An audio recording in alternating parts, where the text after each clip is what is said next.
Good afternoon. This is Akashvani. I'm Anuja Kumar with the Midday News.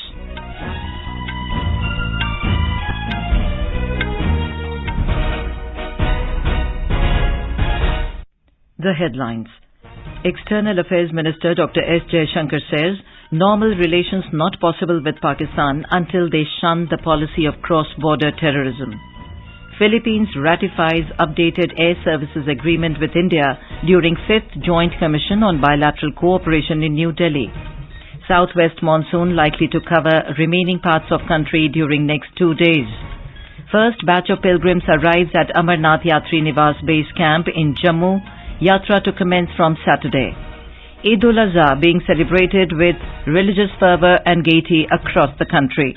And in boxing, Sumit advances into semi-finals, ensuring bronze medal for India at Elorda Cup in Astana, Kazakhstan. And now the news in detail. External Affairs Minister Dr. S. Jaishankar has said that it is not possible to have a normal relationship with Pakistan until there is a departure from the policy of cross-border terrorism. Dr. Jaishankar was briefing the media on 9 years of the Modi government in New Delhi yesterday. We cannot allow terrorism to be normalized. We cannot allow that to become the basis for getting us into discussions with Pakistan. Have a member of SAARC who doesn't conform to all the basic requirements of what a good member should be. It's time that we recognized the seriousness of those issues and not allow terrorism to happen by night and trade by day. Speaking on the country's relationship with Canada, the minister alleged that they seem to be driven by vote bank politics. He also said that if there are activities in Canada that impinge on India's national security and integrity, then India will have to respond. The minister informed that India's relations with Russia have been kept steady despite all turbulence. Speaking on Prime Minister Narendra Modi's recent visit to the United States, Dr. Jaishankar referred to it as the most productive visit in history. Elaborating the country's relationship with China, the minister called it a difficult swing. He emphasized that the state of the border will determine the state of the relationship, and the state of the border today is still abnormal. The 5th India-Philippines Joint Commission on Bilateral Cooperation is currently underway in New Delhi. During the event, External Affairs Minister Dr. S. Jaishankar welcomed Filipino Foreign Affairs Secretary Enrique Manalo and appreciated his viewpoints on various subjects. I think many of the points you made there, which is that our domestic agenda of both countries is focused on inclusion and empowerment, that business to business is the pathway of going forward, the importance of our defense cooperation, the need to stabilize the Indo-Pacific, the importance of respecting rule of law and promoting inclusive multilateralism, and the fact that we are both democratic Asian republics. I think all these messages really resonate very, very strongly with us. From our perspective, we have, of course, been very keen to engage your government. In his remarks, Mr. Manalo emphasized that India is a priority partner of the Philippines in science, technology, and space cooperation. He also mentioned the significant increase in the flow of the Indian diaspora in the last 5 years through enhanced commercial flights. Furthermore, the Foreign Affairs Secretary announced that the Philippines has ratified the updated air services agreement with India. A number of key areas of cooperation have already been discussed and, in fact, action taken, and we hope that we can extend it further through our discussions today. Areas of cooperation in trade and investment, defense, health, medicine, agriculture, tourism, financial technology, just to name some. And also, India is a priority partner of the Philippines in science and technology, including in space cooperation. Union Minister of Mines Prahlad Joshi has unveiled India's first ever report on critical minerals for India. The report identifies 30 critical minerals essential for sectors including defense, agriculture, energy, pharmaceuticals and telecom. This comprehensive list marks a milestone in India's pursuit of self-reliance and security in mineral resources aligning with the vision of achieving net zero targets. Speaking on the occasion in New Delhi yesterday, Mr. Joshi highlighted the country's inclusion as the newest partner in the Mineral Security Partnership during Prime Minister Narendra Modi's recent visit to the United States. The list aims to guide policy formulation, strategic planning and investment decisions in the mining sector. The Gujarat government signed an MOU with American chipmaker firm Micron Technology for a semiconductor assembly and test facility at Sanand in Ahmedabad district. The MOU was signed at Gandhinagar in the presence of Chief Minister Bhupendra Patel and Union Electronics and IT Minister Ashwini Vaishnaw. Speaking on the occasion, Mr. Vaishnaw called it a historic moment.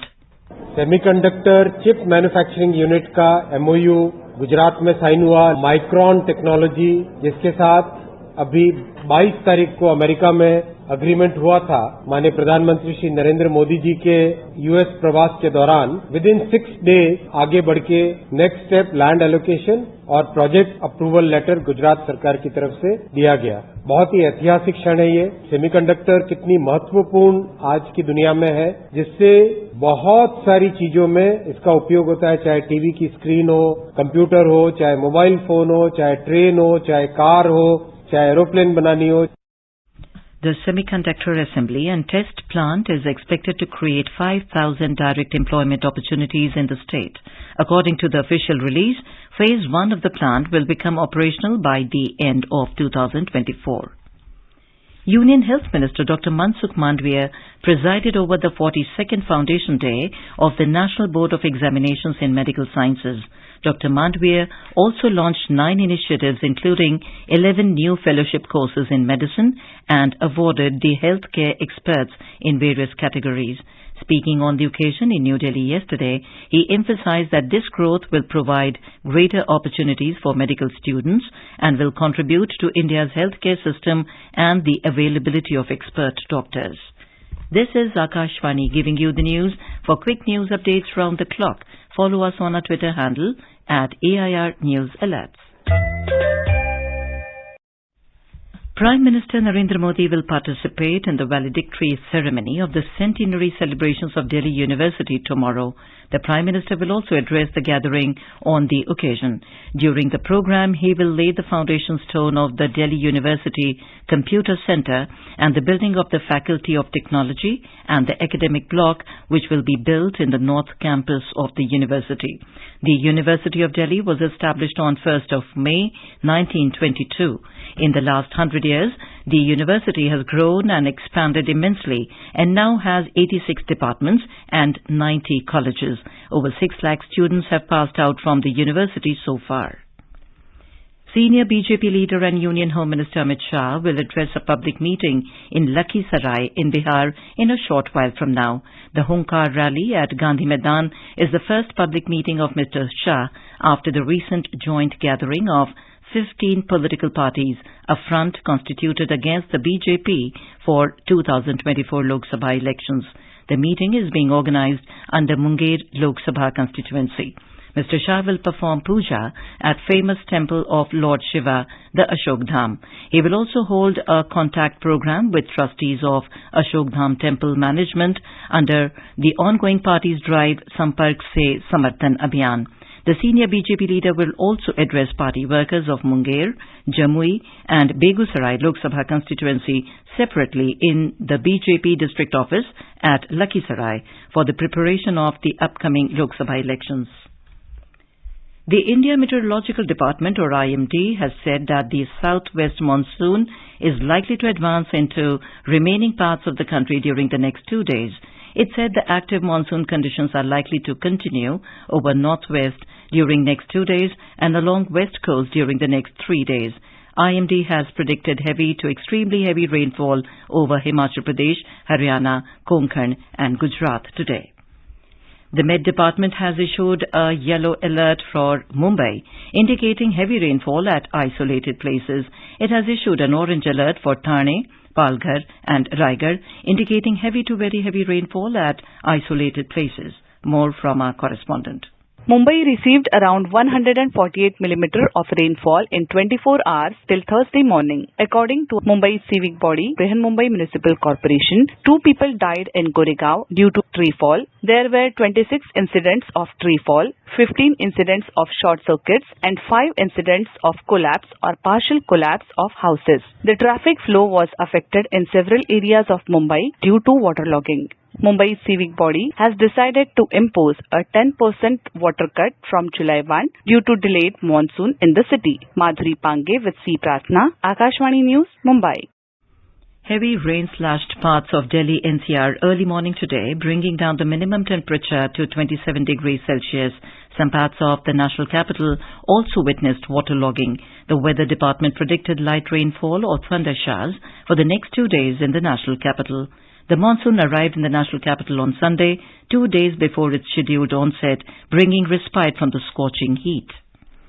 Incessant rain has affected normal life and damaged public infrastructure in parts of Gyaltsing and Namchi districts in Sikkim. Heavy overnight rain has led to road blockages and damage to property in Gyaltsing district's Upper Khandu and Upper Matam. Overflowing Rangbhang Khola stream has damaged the lower market in Jorethang Majhi village and roads in Majigaon in Namchi district. People living in vulnerable houses have been shifted to safer places. In Jammu and Kashmir, preparations for the upcoming annual Amarnath Yatra have been finalized. All line departments and the concerned district administrations are working with complete synergy with Sri Amarnathji Shrine Board for providing best possible facilities and support to the Yatris. The first batch of a large number of pilgrims has arrived at Amarnath Yatri Niwas base camp in Jammu today. The 62-day Yatra, which commences on July 1, will culminate on August 31. ये 62 दिन की यात्रा अभी तक की सबसे लंबी यात्रा श्री अमरनाथ जी की होगी। इसमें 13 वर्ष से लेके 70 वर्ष के श्रद्धालु इस यात्रा में शामिल हो सकते हैं और उनको यहाँ आने से पहले अपना रजिस्ट्रेशन करवाना है, जिसके अलग अलग माध्यम श्री अमरनाथ जी श्राइन बोर्ड द्वारा प्रिस्क्राइब किए गए हैं। उनमें से श्रद्धालुगण ऑनलाइन सर्विसेज का अवेल कर सकते हैं, जो कि अमरनाथ श्राइन बोर्ड की वेबसाइट है उस पे। इसके अलावा बैंकों द्वारा अपने रजिस्ट्रेशन करवा सकते हैं। जो यात्री ये नहीं अवेल कर पाते, उनका ऑन स्पॉट रजिस्ट्रेशन का प्रावधान भी यहाँ जम्मू कश्मीर आने के बाद मौजूद है। This was the CEO of the Shrine Board welcoming the devotees. The CEO informed that over 3 lakh pilgrims have registered for the Yatra. अभी तक तकरीबन 3,04,000 यात्रियों ने अपना रजिस्ट्रेशन विभिन्न माध्यमों से यहाँ करवा लिया है। श्री अमरनाथ जी की यात्रा के लिए 2 अलग अलग रूट से वो अपनी यात्रा आरंभ कर सकते हैं, चाहे वो बालटाल एक्सेस है जो कि गांदरबल डिस्ट्रिक्ट में मौजूद है, और दूसरा पहलगाम के जरिए जो कि अनंतनाग जिले से ये यात्रा आरंभ होती है। बालटाल के माध्यम से अगर यात्री ट्रैवल करते हैं तो उनको तकरीबन 14 किलोमीटर का ट्रैक जर्नी उनको करना है, और अगर वो पहलगाम के रास्ते नुनवान बेस कैंप में रुकने के बाद चंदनवाड़ी से अपनी यात्रा आरंभ करते हैं तो 32 किलोमीटर का पैदल मार्ग उनको तय करना है। Eid-ul-Azha, the festival of sacrifice, is being celebrated with religious fervour and gaiety in various parts of the country today. The devotees offered Eid namaz or prayers in Eidgahs and mosques this morning. Later, they exchanged Eid greetings. Eid-ul-Azha is celebrated to commemorate the willingness of Hazrat Ibrahim to sacrifice his only son in obedience of the God's command. President Draupadi Murmu, Vice President Jagdeep Dhankar and Prime Minister Narendra Modi have extended greetings to the people on the occasion. Indian boxer Sumit has advanced to the semi-finals, ensuring a bronze medal for the country at the Elorda Cup 2023 in Astana, Kazakhstan. Displaying immense power and precision, Sumit emerged victorious with a commanding 5-0 win. 4 Indian boxers will compete in their respective quarter-final bouts today. And now, before we end the bulletin, the headlines once again. External Affairs Minister Dr. S. Jaishankar says normal relations not possible with Pakistan until they shun the policy of cross-border terrorism. Philippines ratifies updated air services agreement with India during 5th Joint Commission on Bilateral Cooperation in New Delhi. Southwest monsoon likely to cover remaining parts of country during next 2 days. First batch of pilgrims arrives at Amarnath Yatri Niwas base camp in Jammu. Yatra to commence from Saturday. Eid-ul-Azha being celebrated with religious fervour and gaiety across the country. And in boxing, Sumit advances into semi-finals, ensuring bronze medal for India at Elorda Cup in Astana, Kazakhstan. And with that, we end the Midday News.